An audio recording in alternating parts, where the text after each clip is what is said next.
ज्या प्रियकराला आपल्याच बापानं मारलं त्याच्याच मृतदेहाशी तिनं लग्न गाठ बांधलं.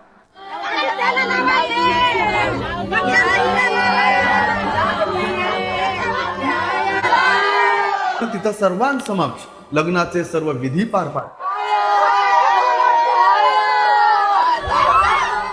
माझा प्रियकर मरूनही जिंकला हे वाक्य आहे त्या मुलीचे, जिच्या प्रियकराची तिच्याच भाऊ आणि बापानं गोळ्या झाडून हत्या. एका मुलीनं मुलाच्या मृतदेहासोबत लग्न केलं. मागच्या वर्षी नांदेडमधली ही घटना तुमच्या लक्षात असेल. ऑनर किलिंगच्या घटनेनं संपूर्ण त्यावेळेस महाराष्ट्र हादरला होता.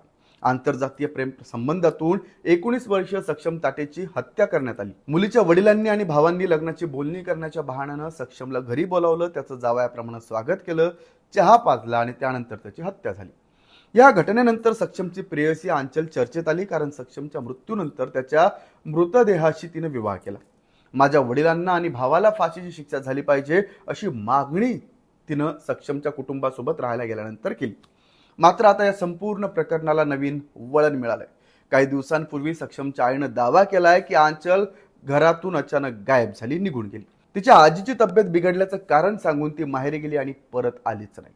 इतकंच नाही तर सक्षमच्या मृत्यूचा धक्का आणि त्यानंतर आंचल घर सोडून गेल्याचं दुःख सहन न झाल्यानं सक्षमच्या वडिलांचाही मृत्यू झाल्याचा दावा त्यांच्या कुटुंबाने केला. या दाव्यामुळे अनेक प्रश्न निर्माण झाले की आंचल नेमकी का गेली, तिनं दिलेलं वचन का मोडलं, याबाबत विविध चर्चा सुरू झाल्या. मात्र आता आंचल स्वतः समोर आली आणि तिनं सक्षमच्या कुटुंबाचे दावे फेटाळून लावले.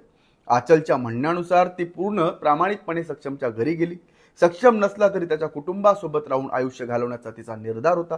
तिनं सांगितलं की सक्षमच्या घरी राहण्याचं वचन दिलं होतं, आम्ही संसाराची स्वप्न पाहिली होती, त्यामुळे शेवटपर्यंत त्या कुटुंबासोबत राहण्याचा माझा प्रयत्न होता.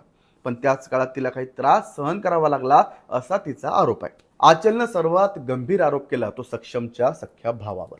तिच्या म्हणण्यानुसार सक्षमचा भाऊ तिच्याशी योग्य वागत नव्हता, त्याचे माझ्याबद्दल चुकीचे हेतू होते, ज्याला आपण वाईट इंटेन्शन म्हणतो. तो मला अयोग्य पद्धतीनं स्पर्श करायचा. आंचलनं हाही दावा केलाय की तिने ही बाब त्या घरातल्या सदस्यांच्या निदर्शनास आणून दिली. सक्षमची आई, आजी आणि इतर नातेवाईकांनाही तिने याबाबत सांगितलं होतं. मात्र तिच्या म्हणण्यानुसार कोणी तिच्यावर विश्वास ठेवायला तयार नव्हतं. याच कारणामुळे तिने ते घर सोडण्याचा निर्णय घेतल्याचं सांगितलं. जर एवढ्या गंभीर बाबतीतच माझ्यावर विश्वास ठेवला जात नसेल तर भविष्यात आणखी काही घडलं तर कोण माझ्यावर विश्वास ठेवेल असा प्रश्न तिनं उपस्थित केला. त्यामुळे स्वतःच्या सुरक्षिततेसाठी आपण माहेरी परतल्याचं आंचलचं म्हणणं आहे. तिनं आणखी एक महत्त्वाचा खुलासा केलाय की सक्षमच्या कुटुंबाकडून असा आरोप करण्यात आला होता की आंचल तिच्या नातेवाईकांच्या दबावाखाली आली, त्यामुळे ती घर सोडून गेली. मात्र आंचलने हे आरोपही फेटाळलेत. मी सज्ञान आहे, माझे निर्णय मी स्वतः घेऊ शकते, कोणाच्याही दबावाखाली नाही.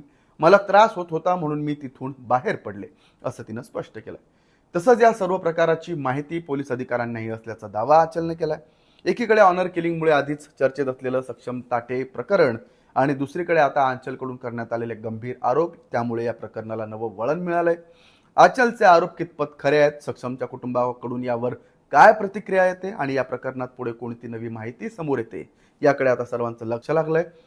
सध्या मात्र या आरोपांची स्वतंत्रपणे पडताळणी झालेली नाहीये, त्यामुळे तपास आणि अधिकृत निष्कर्ष समोर येईपर्यंत सर्व दाव्यांकडे सावधगिरीनं पाहणंही तितकंच गरजेचं आहे. मात्र या संपूर्ण प्रकरणावर तुम्हाला काय वाटतं ना, कमेंट करून नक्की सांगा. पाहत राहा लेट्स मराठी.